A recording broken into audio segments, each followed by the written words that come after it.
Welcome to part 2 of episode 3 of our sharing circle. Episode 3, part 1, was really about celebrating Earth Week and our Indigenous marketplace. We presented CIPS, Cambian Indigenous Professional Services. This is the discussion that happened after the presentation. Enjoy. Thank you. Thank you. That was so inspiring, Michael. I just have to say, because I've been asking questions, how could we, integrate sustainability and Indigenous? To me, the teachings of Indigenous heritage and Indigenous peoples really correlate. So this was extremely helpful in helping me understand more what we could do. Now, I work for the federal government of Canada. So, but there are other people here from the other accounts.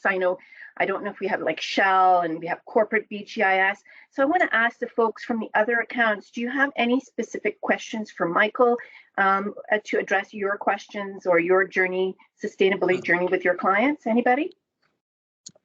Happy to answer them all. Thank you. Hi, Richard, go ahead. The question about that federal mandate for 5% spend, is that just like, how far of a reach is it? Does it go into our other federal clients like CBC and stuff like that, or do we know that details? For myself, the details of that are that the federal government has made a commitment to a 5% spend, and that will start to leak down. And I think when Wade was hired, I think Wade, it was 2 years ago, may feel like 3, but 2 years ago or so. These were some of the things that were starting to creep into the larger contracts with the federal government. So you're going to start, I think the new sort of prescription is going to be that way, where you're going to have to sort of live up to that with the new tender offerings and the new offerings out there. Wade, would you be able to fill that in a bit deeper? Yeah, I could try. So I believe the language is actually at least 5%. So they want to get above that when they can and do better when possible.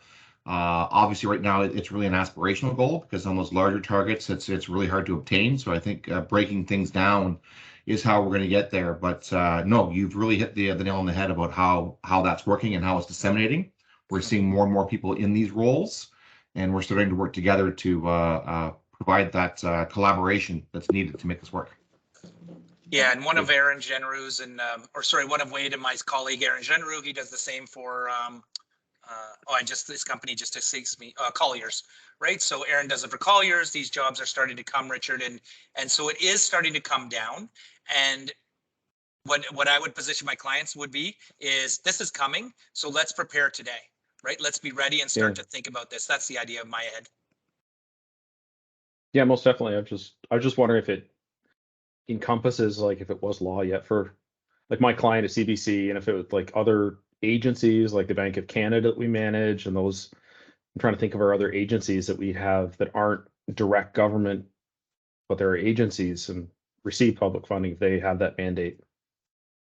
It's going to start to be a tie, I think. Okay. Wade? Yeah, just to respond to that, because like Michael had said about being proactive is really going to position yourself as being a champion in the future, and part of that is going to be put around the perception you have with the public. There is branding power in this, and groups like NACA and Nateo, these are the groups that are Indigenous finance based, and they're really pushing the responsible investment. So the investment of pension funds and being aware of where that's being spent. So I think they're kind of starting to put some pressure on that end as well. So we are going to see that, but it really comes to how the public perceives you. And with the switch to ESG reporting, these are all advantages in the future for sure. Yeah. So Richard, just my final answer to your question is, I don't think it's been pushed directly down, and I don't think it has had time to even filter into the departments themselves fully, right? How I think a lot of people's developing their plans. And so the idea of, this is coming and it will be a part of it. It's just going to grow out. And, so that would be my thought, is it's coming. No, it's no problem. It's eye opening. I'm going to send you a couple of requests for definitely waste audits and stuff like that, or one that we're going to start with, and then look at the other services you have, that where we can fit you in. Sounds great. Rob's sitting there. I know he's not on camera. He is smiling ear to ear. He loves to get into waste audits for some strange reason. Okay, and this was the email, best email, is that just that Spirit I saw at the end of the presentation there? Yeah, Spirit will get to me. I do receive the Spirit email. It's our general information line, but otherwise it's m.jacobs or s.hill at Indigenous Aware. So m.jacobs is my personal one. Thanks, Richard. Okay, no problem. If anybody needs Michael's contact information, you can contact me directly as well. More than happy to facilitate that.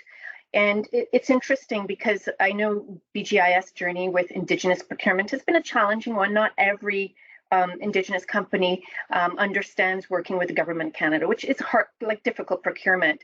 I know we have many of the different departments on the phone with us today. Does any Government of Canada departments have any questions for Michael? Anything that is burning in your to-do list that you need clarification on?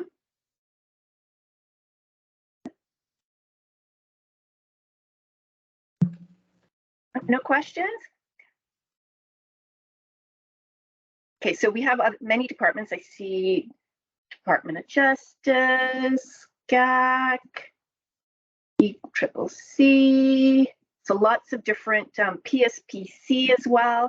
So again, departments, if you have any questions and you want to go through anybody, you can go through me. I will work with Michael to answer your questions as well. So just for open transparency, you know, BGIS, as far as the RP1 account is concerned, haven't been engaged with CIPS yet. We have to openly procure. We got to know them through GAC. They did some work with GAC as well as Michael's relationship with Wade. And again, the objective of these virtual engagements is to build awareness of what Indigenous companies can do, whether we have to go out to procure it, open, fair, transparent, or if you're with another client and you just, you know, you have a small project you want to work on, or if you have a pilot project, you don't know what you don't know. So our objective is to introduce you to companies like Michael's and to improve the understanding of what Indigenous companies can bring to you. And this is important for everyone in their planning parts as well. So as we go through and plan, I know Paul, I saw you on earlier, Paul Parsons, and he's in charge of our sustainability group as well. So we're in the midst of planning and understanding what we can do, what we can't do, etc. So lots of work ahead of us. We could use all the help we can get. But any other questions from anybody else? Because I have a couple, but I don't want to, nose ahead of everybody. No questions? Well, I must say I was inspired. And I have a question for you, Michael. I noticed on your team, I was looking at all your team members today and getting to know them and what they do. You have an engagement specialist. I'm in engagement. What kind of work have you done specifically on engagement and in that arena, whether it be Indigenous or sustainability? Yeah, so one of the things, we are the standing offer holder, by the way, for the federal government on Indigenous engagement. So we are the #1 firm on that. So if you want to, we might have priced a little low. So if you want a discounted rate, it's a good place to go. You might want to start there with Christian, who looks after that. But what we do is let's take Public Safety Canada right now. We're doing a nationwide engagement for what's called the National Risk Profile. So they're developing the National Risk Profile. We are going out and seeing how Indigenous organizations, people, communities, how they're integrating into that National Risk Profile. So that's a national engagement. We have to seek out the engagement participants. We actually facilitate the engagements. We prepare what I would consider a third-party report saying, here's what we believe as an Indigenous group we heard, and then that can be taken and brought into the Indigenous sort of fold, into the project fold. We were brought in a little late on that project. Generally, we want to be a bit earlier. So what we also did with the Indigenous Community Corrections Initiative, that program just came to an end, a 5-year end. So we were asked to interview all the participants and actually engage with all of the participants about what they liked, what they didn't like, what's going to work, and how they can build future programs out of that. And then other types of engagements are indigenizing learning modules for the Canadian Center for Climate Change, Canadian Climate Change Services, sorry, CCCS. So what we had to do there is we are actually taking their learning modules and we are making them Indigenous, like helping to do a distinctions-based approach for those and bringing those into there. So those are a few examples of what we do. And then other things are just simply asking, you know, people don't know what's the Indigenous community going to think of. We want to do you know, we were engaged a little bit with CMHC on, they wanted to do a land acknowledgement on all their buildings, right? At the beginning, and we sort of said that's probably not the best idea and gave them reasons why. It went to tender and it sort of became 8 contracts. And I think they were, we created a bit more work, but I think it was done in the right way, in the right air. So we do a lot of different ones, engagement wise, from facilitation to charrettes to whatever type as well, focus groups, however you want to do it. We do have now, there's 4 of us that would make up the engagement team that are quite skilled at it and have done it for quite a while now. I know, you know, because we do a lot of engagement. I am Department of One, me, myself, and I. We do have communications specialists across Canada and the different regions. So we're just really starting to plan and how we would engage. If you could offer me advice on, so the 2 biggest files we have are Indigenous and sustainability. 2 biggest, that's where I spend my time.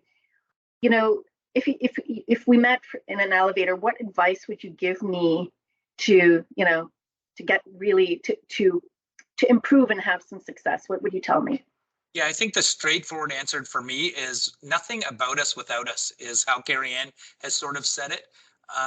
So if you're planning you know, a garden and you say, oh, let's have some Indigenous ties, don't go and design the garden and then ask the Indigenous people to say, how can you fit in, right?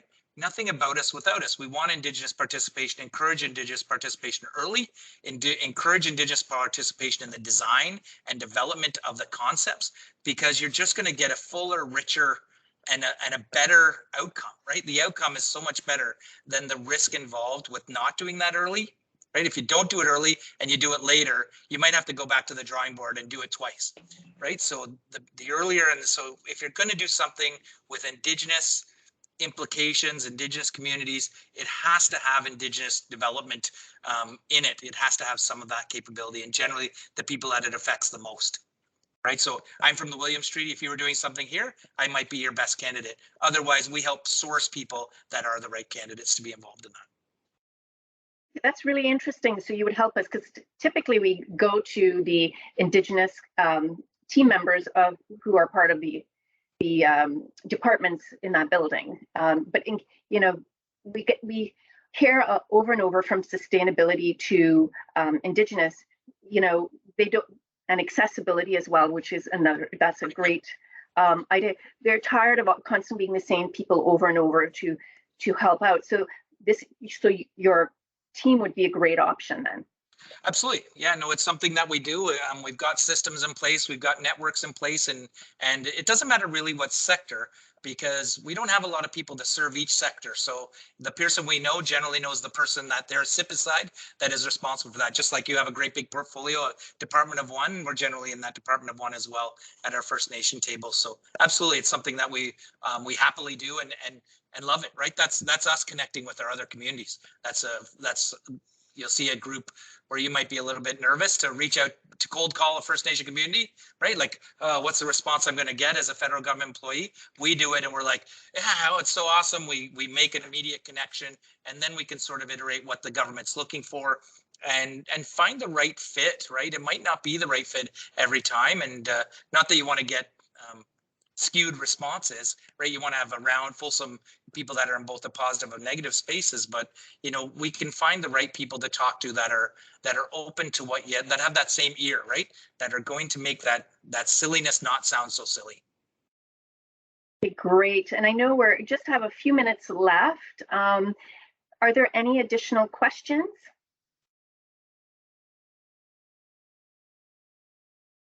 Okay, I see a hand up. I just have to go to the top. Oh, it's Rob. Oh, it's Rob. Go ahead, It's our Rob. team, yeah.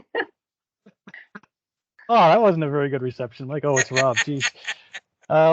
Anyway, I'm Rob Arkell, and I guess I'm can be labeled as an associate with CIPS. I'm on the Cambium side, but I've worked with Mike and his team for quite some time, and maybe just two points as we close here. One, Julie, to your question on engagement, and because Mike and his team live and breathe it, have been doing so for a long time, for me to be brought into certain projects and work with them, there's things that jump out at me that are different than maybe Mike would think about. For example, a lot of community energy plans that I worked on with Shane and Mike in a lot of First Nations communities, the engagement piece involved a meal. So the community gathered for a meal. Now they're smaller than our communities, and maybe it's not scalable. But the idea that you brought together everybody for a meal, there was a sharing, and then it was discussed on here's what we're trying to do. To Mike's point, here it's not here's what we're going to go and here's the plan. What do you think? It's here's what we're trying to do. What do you think? So it's not going in there with any kind of prescribed kind of ideas. It's taking a step back, and so that was a big learning for me in their approach. But it's an indication of how CIPS comes at it from maybe a slightly different angle than what you may be used to. And the other piece that I like to throw out there, my first career, ironically, was in commercial property management for 15 years. Or coincidentally, I guess. And after that, as I moved through that, got much more interested in sustainability and went back and did a master's and now work with Cambium. But early on in my master's, I was exposed to that circle that, those of you in sustainability are probably used to seeing it. And it's actually three circles, whereas the largest circle is the environment. And then within that, you have a circle, which is society. And within that, you have the smallest circle, which is the economy. And those are the three pillars generally of sustainability. Culture sometimes comes in there as the fourth. But I bring that up because the Indigenous view of sustainability gets that.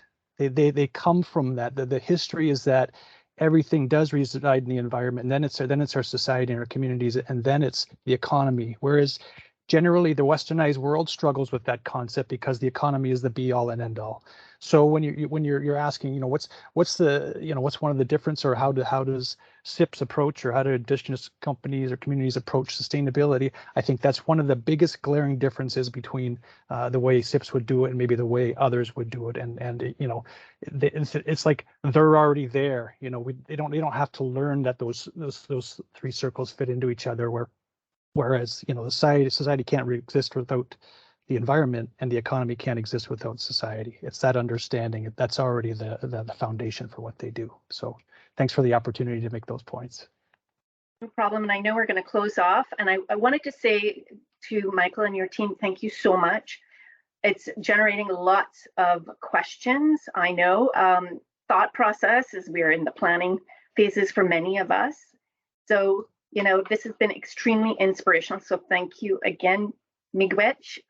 Before I close off, though, Wade, any closing remarks? And one thing, though, I have an ask for everybody on this call, whether you be BGIS, client, think about applying an Indigenous lens to every project that we do, whether it be landscaping, whether it be art that we have to, on the heritage side. So think about all of these opportunities. We have a great opportunity to make a difference with the relationships BGIS is building out in the community, and Michael Jacobs' team and CIPS is one of them. So again, relationships, understanding, build your understanding so that we can do a better job in the services we deliver. So over to you, Wade. Any closing remarks? Well, I just want to stress the fact that there's actually a really strong business case for all of this as well. If you include this Indigenous input from the beginning stages, the early stages, it's not going to be cost prohibitive. It can actually, in some cases, provide efficiencies because you're now designing for the way that the natural environment intended things to work. So that's something to bear in mind. It's not always more expensive because you're trying to be, responsible with regards to your Indigenous partners. But this can provide certain efficiencies. I want to stress that. And of course, like you said, it's about the relationships, and that, this has been ongoing. These relationships aren't easy to build. Michael and I have been trying for 2 years to bring him on board. and it's part and parcel of the machine that we're working with. So change is slow. We need to stay determined, and you know, as I say to all the Indigenous professionals that I'm bringing on board, we really do have to support each other, and that's what this is going to be about. Because we're trying to set the table for the next generation coming in, and again, it's about sustainability from that perspective as well. But I just want everyone to know that there is an absolute business case for this, on top of it being the right thing to do. Thanks. Yeah, and thanks for that, Wade. Just one last sort of comment to that is, like Wade said, it's been 2 years that we've been working at this, and 2 years ago, I wasn't ready. Right, you know, we didn't have necessarily our security agreements in place. We didn't have the team in place. We didn't have those sort of things. So, although Wade said the business case is there, absolutely, but also the social benefit. Right, we are, since Wade and I started, we were 4, now we're 16. Right, so we've had a 4 times growth in the human resource capabilities because of organizations like yourselves starting to think about it. Right, starting to incorporate it in the business. And now we're at a point where I can speak to you and say, bring it on. Whatever you've got, BGIS, we're here to go, and we're ready to go, and we have the capabilities to go. And thanks for the help, Wade, throughout. You know, the position that you hold and how it's helping our Indigenous communities is hugely important to BGIS. And Julie, again, thank you for letting us participate. This has been great, and Earth Week is always a good cause. Thank you, everyone, for your hour spent with us today. I hope we inspired you, gave you some thoughts for your planning, and getting us to a better road. And again, you know, thanks again, everyone, for spending an hour with us on our second virtual Indigenous Marketplace connected to Earth Week. So thank you, everyone. Take care. Bye-bye. Much, everyone. Yep. Thank you. Merci. Thank you. Yep. Break too easily, but I'm worth it, 'cause I'll slip into your dreams tonight. Oh.